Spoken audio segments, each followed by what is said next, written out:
I now give the floor to His Excellency Charles Fleming, Minister of State of Ireland. Seán Fleming, you have the floor.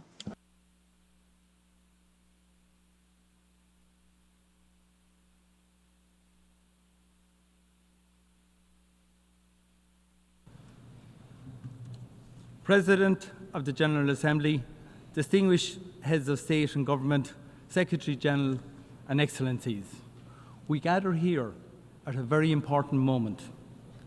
World leaders have agreed a pact for the future, which charts a way forward to meet the challenges facing us as a global community. To do so, we must honour existing commitments, including the Sustainable Development Goals and the 2030 Agenda, and be ready to adapt to new and emerging challenges.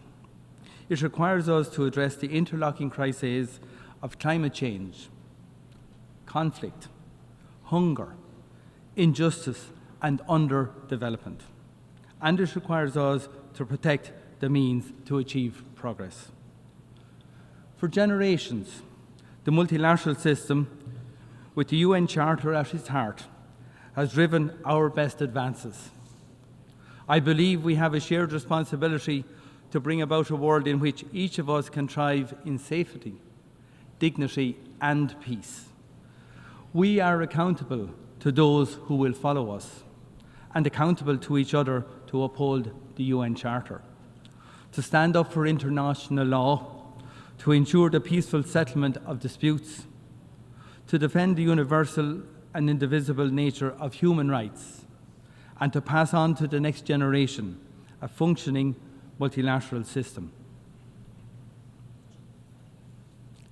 Mr. President, the rules-based international order and the international human rights system are our greatest assets in achieving and sustaining peace. Human rights provide a common binding framework. We believe every state has a duty to support and strengthen the international human rights regime and to defend it where it is challenged. That is why Ireland is seeking membership of the Human Rights Council for the period 2027 to 2029. We are doing so because we deeply are committed to human rights. We wish to further contribute to the UN human rights system and the valuable work of the Human Rights Council. We hope that we can count on the support of many of you in this room here today who share our belief in the values and principles we have collectively established. We also have a duty to uphold international law and international legal order. Ireland is fully committed to supporting the essential work of the International Court of Justice and calls on all states to abide by its rulings. Ireland is also wholly committed to the international criminal justice system. The International Criminal Court is a cornerstone of that system and must be allowed to pursue its mandate without fear or favour. We strongly condemn all attempts to intimidate or threaten the ICC, its officials, or those cooperating with the court. There can be no impunity for the most serious crimes of international concern. Mr. President, we're seeing a global backlash against the human rights of women and girls. The gender persecution in Afghanistan stands out for its cruelty and must be denounced. In too many parts of our world, we see hard-won progress threatened and even reversed. We cannot accept this. Our commitment to gender equality must be non-negotiable. We must also address the unacceptable rise in attacks on the right to life, liberty and security of LGBTQI people in all corners of the world. And we must unequivocally condemn all forms of racism, intolerance and hatred, including anti-Semitism, anti-Muslim hatred and the persecution of Christians. Mr. President, we are already seeing the destructive impact of climate change. It is clear that climate change is the driver and multiplier of instability and conflict. Ireland worked hard to address this during our recent term on the Security Council. Climate change threatens each and every one of us. From small island developing states in the Pacific and the Caribbean and elsewhere to countries in Africa, Asia and Latin America.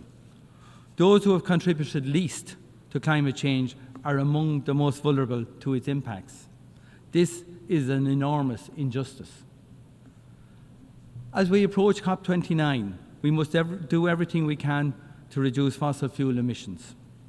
As a fellow island state, Ireland is working to support adaptation and loss and damage activities. We need collective action at speed and at scale to avert the most catastrophic impacts of the climate crisis.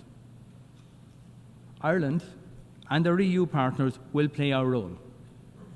At the UN last year and again at the Pact for the Future, we have recommitted to the Sustainable Development Goals. Now we need to act with urgency as progress on these targets falters. Ireland's international development budget is at record levels and per capita. We are one of the strongest providers of humanitarian assistance on this planet. We are firmly committed to global solidarity and to reaching the furthest behind first. We will maintain our focus on action to end hunger and malnutrition, and especially the needless global scandal of child wasting and stunting. We will remain champions of gender equality and the empowerment of women and girls. Mr. President, we face the very real prospect of a regional war in the Middle East. I am deeply concerned at the spiralling violence and the situation in Lebanon. Hezbollah has long been a malign actor in the Lebanon and in the region. We have consistently condemned its attacks. But massive and ongoing Israeli airstrikes on densely populated areas are causing indiscriminate death of civilians and destruction on a vast scale. Hundreds of thousands have been forced to flee. A ground war would be truly catastrophic. All parties to conflict have an obligation to abide by the international humanitarian law. There can be no exceptions. I call on all parties to immediately de-escalate, to step back from the brink, and to exercise restraint. And I call on all states that have influence, including Iran, to use it constructively.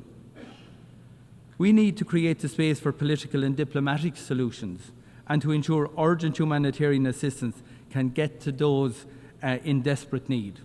The violence must stop now. Mr. President, the scale of death and destruction and human misery in Gaza is truly horrific and completely unacceptable. Ireland has consistently condemned Hamas for its heinous attacks in Israel on the 7th of October. The taking of hostages is unconscionable. However, Israel's response has been and is completely disproportionate.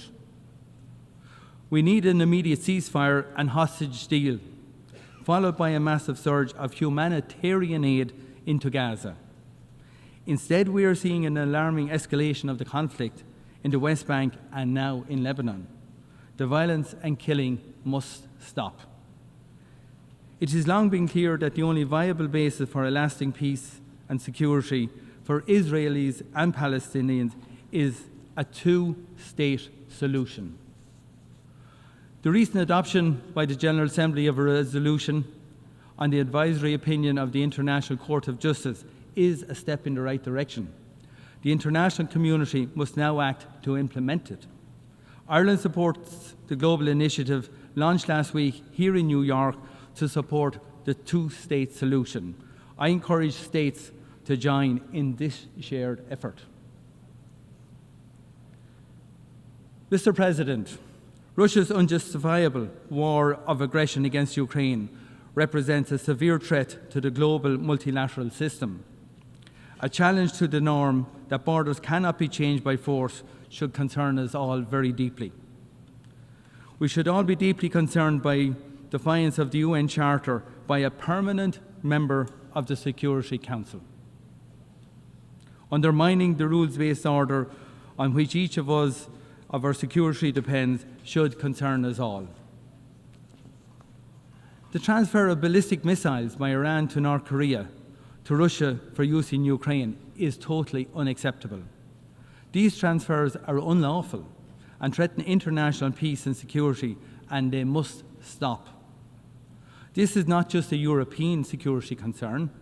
This is a war with global impacts on food security and on energy and commodity prices. Too often, it is those who are least able to respond who suffer the most. And it is a colonial war about annexing the territory and destroying the identity of a United Nations member state. That is why Ireland is committed to holding Russia accountable for its actions and to bringing about a comprehensive, just and lasting peace in Ukraine. As the global community reaffirmed at the first summit on peace in Ukraine, the UN Charter can and must serve as the basis to achieve that peace. It is shocking that Russia has threatened the use of nuclear power in this conflict. The mere possession of nuclear weapons brings the risk of human and environmental disaster. That is why Ireland will propose a resolution to this General Assembly to further our collective scientific understanding of the dangers of these weapons. I urge all countries to join in this resolution. We cannot allow a new nuclear arms race. We must also act to prevent another arms race for weapons beyond human control, and to do so urgently, given the pace of technological development. Ireland supports the Secretary-General's call to conclude a treaty on autonomous weapon systems by the end of 2026. Mr. President, the Horn of Africa and the Seychelles region are beset by multiple overlapping crises, from food insecurity, drought and flooding, to actual conflict. Addressing them means working for sustainable development and human rights. The situation in Sudan is appalling. 12 million people forced from their homes. Widespread reports of abuse against civilians, particularly again against women and girls. 25 million people face crisis levels of hunger and are now facing famine. We need to see urgent action. We demand a ceasefire, humanitarian access, protection of civilians, and accountability for human rights abuses. We must do whatever it takes to pressure the parties to come back to the negotiating table and to bring an end to the destructive cycle of violence. And we need to see accountability for those who have committed these atrocities. Mr. President, as we witness these harrowing conflicts, we must not accept this situation. The world as it is now is not the world as it should be. We have seen what can be achieved by cooperation through this organisation, that the fundamental international community has managed to come together in a time of heightened tension to endorse that vision, to agree a way forward, a pact for the future, shows us what can be achieved. We continue to be united in our shared humanity. Ireland will work hard with others during this General Assembly to follow through on our words with action. Thank you very much for listening to me on behalf of Ireland.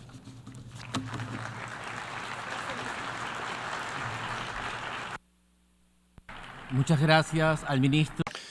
I thank His Excellency the Minister of State of Ireland, and I now give the floor to His Excellency Mr. Manuel